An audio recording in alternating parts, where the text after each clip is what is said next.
ಎಲ್ಲರಿಗೂ ನಮಸ್ಕಾರ. Cooking with Uma ಚಾನಲ್ಗೆ ಸ್ವಾಗತ.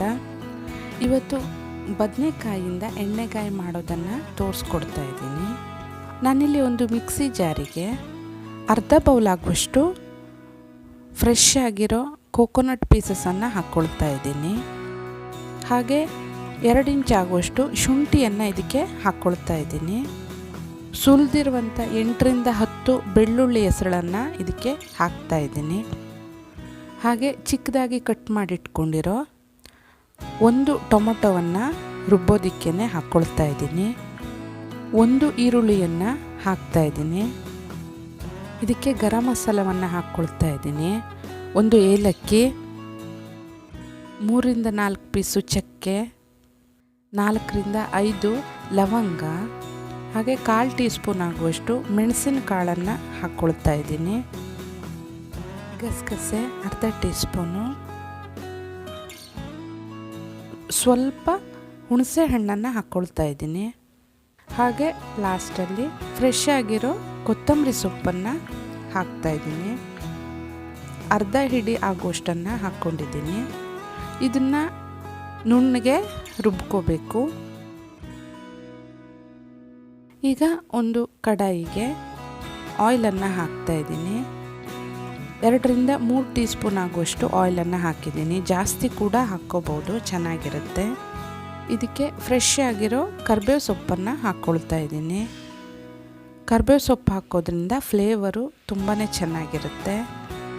ಹಾಗೆ ಚಿಕ್ಕದಾಗಿ ಕಟ್ ಮಾಡಿಟ್ಕೊಂಡಿರೋ 1 ಈರುಳ್ಳಿಯನ್ನು ಹಾಕ್ಕೊಳ್ತಾ ಇದ್ದೀನಿ. ಈರುಳ್ಳಿ ಚೆನ್ನಾಗಿ ಫ್ರೈ ಆದ ನಂತರ ಮೊದಲೇ ರುಬ್ಬಿಟ್ಕೊಂಡಿರೋ ಪೇಸ್ಟನ್ನು ಹಾಕ್ತಾ ಇದ್ದೀನಿ. ಇದು ರೈಸಿಗೆ, ಚಪಾತಿಗೆ, ಮುದ್ದೆಗೆ ಎಲ್ಲ ತುಂಬಾ ಚೆನ್ನಾಗಿರುತ್ತೆ. ಅಷ್ಟೇ ಕ್ವಿಕ್ಕಾಗಿ ಮಾಡ್ಕೋಬೋದು. ಚೆನ್ನಾಗಿ ಒಂದ್ಸರಿ ಮಿಕ್ಸ್ ಮಾಡಿಕೊಂಡು ಒಂದು 5 ನಿಮಿಷ ಹಾಗೆ ಮುಚ್ಚಿ ಬೇಯಿಸ್ತಾ ಇದ್ದೀನಿ.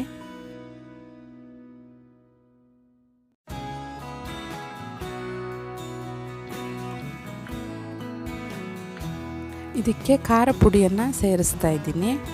ಖಾರ ನೋಡಿಕೊಂಡು ಸೇರಿಸ್ಕೋಬೇಕು. ನಾವು ಮೀಡಿಯಮ್ ಖಾರ ತಿನ್ನೋದ್ರಿಂದ 1 ಟೀ ಸ್ಪೂನ್ ಆಗುವಷ್ಟನ್ನು ಹಾಕ್ಕೊಂಡಿದ್ದೀನಿ.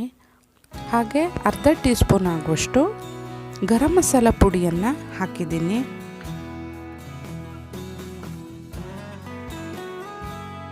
ಈಗ ರುಚಿಗೆ ತಕ್ಕಷ್ಟು ಉಪ್ಪನ್ನು ಸೇರಿಸ್ಕೊಳ್ತಾ ಇದ್ದೀನಿ.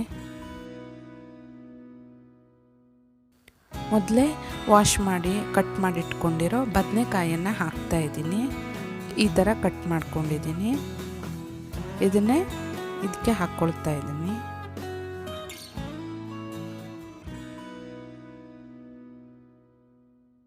ಒಂದು ಸಾರಿ ಈ ಥರ ಚೆನ್ನಾಗಿ ಮಿಕ್ಸ್ ಮಾಡ್ಕೋಬೇಕು. ಎಣ್ಣೆಗಾಯಿ ಅಂತಂದರೆ ಅದರೊಳಗೆ ತುಂಬಿ ಕೂಡ ಮಾಡ್ತಾರೆ. ನಾನು ಈ ಥರ ಮಾಡ್ಕೊತೀನಿ. ರೈಸ್ಗೆಲ್ಲ ತುಂಬಾ ಚೆನ್ನಾಗಿರುತ್ತೆ. ಇದಕ್ಕೆ ನೀರನ್ನು ಆ್ಯಡ್ ಮಾಡ್ತಾ ಇದ್ದೀನಿ.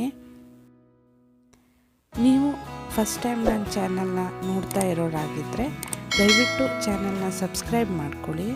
ಹಾಗೆ ಪಕ್ಕದಲ್ಲಿರೋ ಬೆಲ್ ಐಕನನ್ನು ತಪ್ಪದೇ ಕ್ಲಿಕ್ ಮಾಡಿ. ಇದನ್ನು ಮುಚ್ಚಿ ಬೇಯಿಸ್ಕೊಳ್ತಾ ಇದ್ದೀನಿ.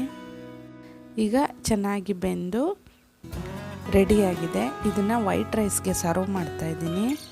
ನೀವು ಖಂಡಿತ ಟ್ರೈ ಮಾಡಿ. ಹೇಗಿತ್ತು ಅಂತ ಕಾಮೆಂಟ್ ಮೂಲಕ ತಿಳಿಸಿ. Thanks for watching.